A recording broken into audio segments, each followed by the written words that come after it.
Hal ini disampaikan Basyarudin Ahmad selaku Kepala Dinas Perkim Sumsel sekaligus Panitia Persiapan FIFA World Cup U20 bidang sarana dan prasarana.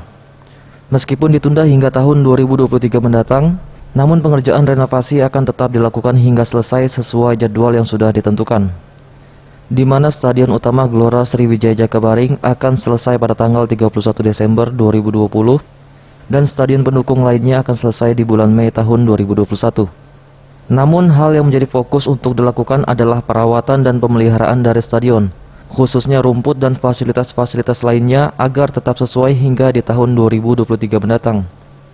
Ya, kami dari bidang sarana prasarana terus akan melakukan renovasi ini hingga rampung.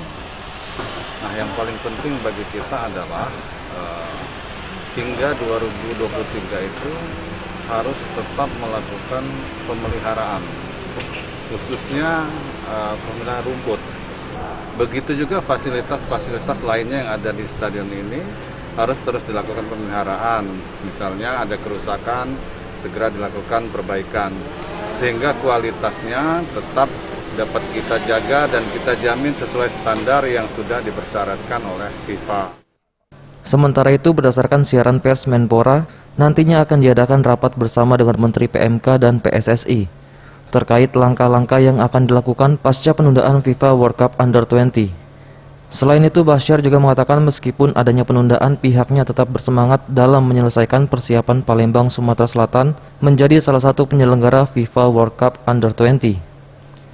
Eza PM, Sriwijaya TV.